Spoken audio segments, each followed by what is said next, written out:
అందరికీ నమస్కారం. Welcome to our Hindu Mantrashakti channel. మనం ఈరోజు కార్తీక పురాణము 4వ అధ్యాయమును తెలుసుకుందాం. ఈ కథ దీపారాధన మహిమ గురించి తెలుసుకుందాం. ఈ విధముగా వశిష్ఠుడు కార్తీక మాస వ్రతము యొక్క మహిమ వల్ల బ్రహ్మరాక్షస జన్మ నుండి కూడా విముక్తి నొందెదరని చెప్పుచుండగా, జనకుడు మహాతపస్వి తమరు తెలియజేయు ఇతిహాసములు వినిన కొలది తనివి తీరుకున్నది. కార్తీక మాసములో ముఖ్యముగా ఏమేమి చేయవలయునో, ఎవరినుద్దేశించి పూజ చేయవలయునో వివరింపుడు అని కోరగా, వశిష్ఠుల వారు ఇట్లు చెప్పదొడగిరి. జనక, కార్తీక మాసమందు సర్వ సత్కార్యములను చెయ్యవచ్చును. దీపారాధన ముందు అతి ముఖ్యము. దీని వలన మిగులు ఫలము నొందవచ్చును. శివకేశవులు ప్రీత్యర్థము శివాలయమున గాని విష్ణాలయమునందు గాని దీపారాధనము చెయ్యవచ్చును. సూర్యాస్త సమయమందు గాని దీపముంచిన వారు సర్వ పాపములను పోగొట్టుకుని వైకుంఠ ప్రాప్తి నొందుదురు.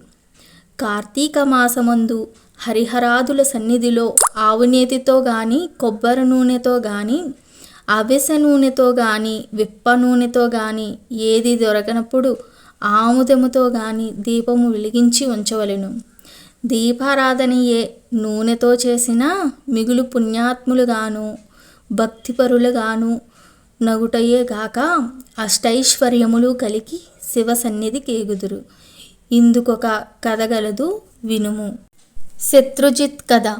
పూర్వము పాంచాల దేశమును పాలించుచున్న రాజుకు సంతతి లేక అనేక యజ్ఞయాగాదులు చేసి తుదకు విసుగు చెంది గోదావరి తీరమున నిష్ఠతో తపమాచరించుచుండగా, నచ్చుటకు పిప్పలాదుడను మునిపుంగవుడు వచ్చి, పాంచాల రాజా, నీవెందులకింత తపమాచరించుచున్నావు?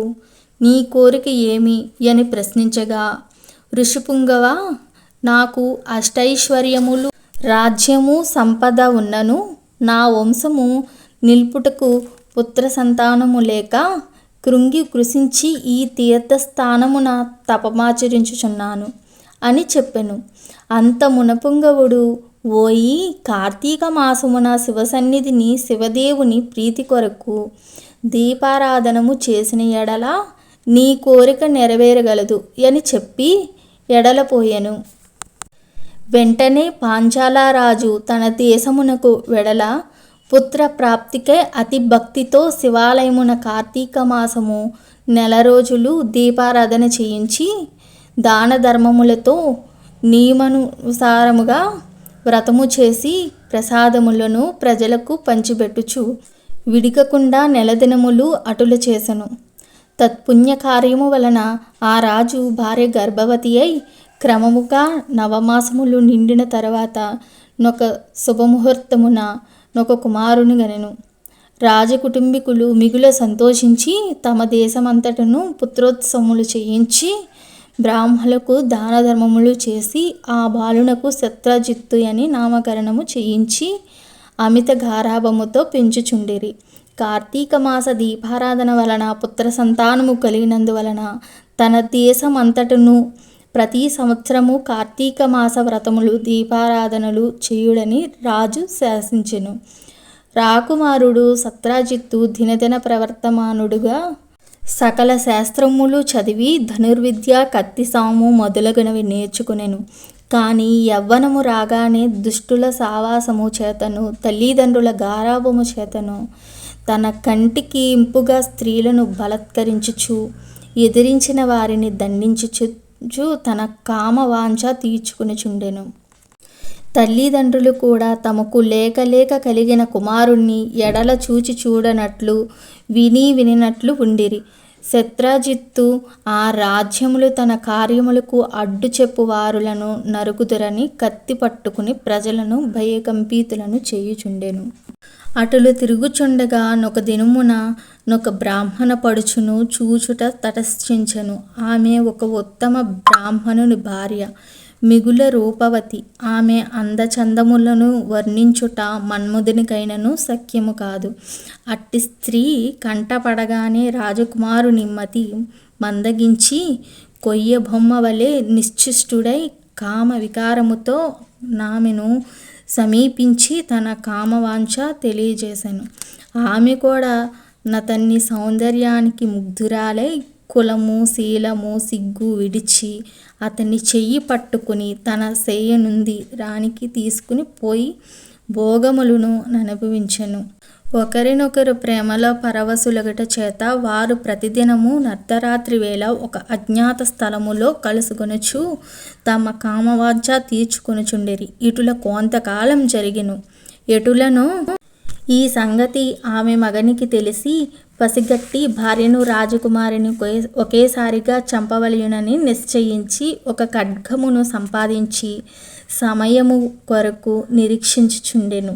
ఇట్లుండగా కార్తీక శుద్ధ పౌర్ణమి రోజున ఆ ప్రేమికులిరువురును శివాలయమున కలుసుకొనవలెనని నిర్ణయించుకొని ఎవరికి వారు రహస్య మార్గమున బయలుదేరిరి.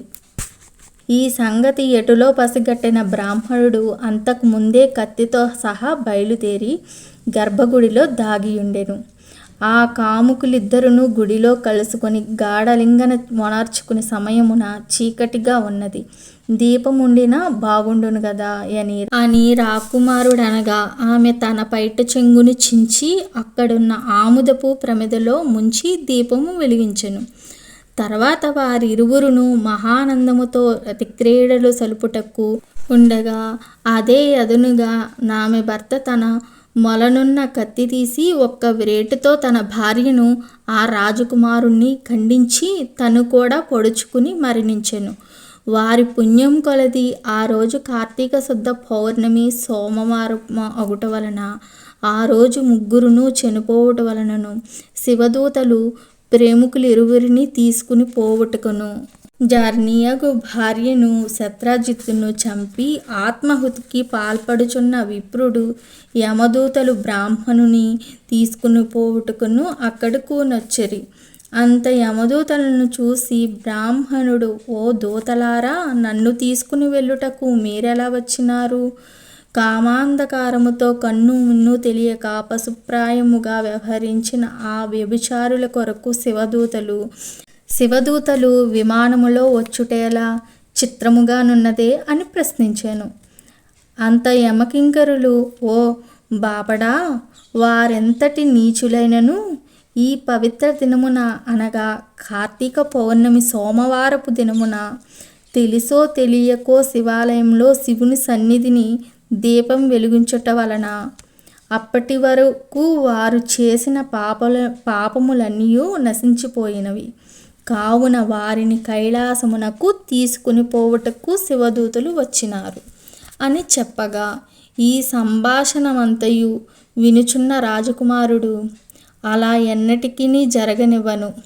తప్పొప్పులు ఎలాగున్నప్పటికీ మేము ముగ్గురమును ఒకే సమయములో ఒకే స్థలములో మరణించితిమి గనుక ఆ ఫలము మా అందరికీ వర్తించవలసినదే అని తాము చేసిన దీపారాధన ఫలములో కొంత ఆ బ్రాహ్మణునకు దానము చేశాను. వెంటనే అతనిని కూడా పుష్పక విమానం ఎక్కించి శివ సాన్నిధ్యమునకు చేర్చిరి. వింటివా రాజా, శివాలయంలో దీపారాధన చేయుట వలన ఆ ప్రేమికులు చేసిన పాపములు పోవుటయేగాక కైలాస ప్రాప్తి కూడా కలిగెను. కాన కార్తీక మాసములో నక్షత్రమాలయమందు దీపముంచిన వారు జన్యరాహిత్య పొందుదురు. శ్రీమాత్రే నమః. ఓం నమః శివాయ. ఈ వీడియోలో తప్పులు ఏమన్నా ఉంటే మన్నించగలరు. ఇలాంటి మంచి వీడియోస్ కోసం మన ఛానల్ని సబ్స్క్రైబ్ చేసుకుని సపోర్ట్ చేయగలరు. Thanks for watching.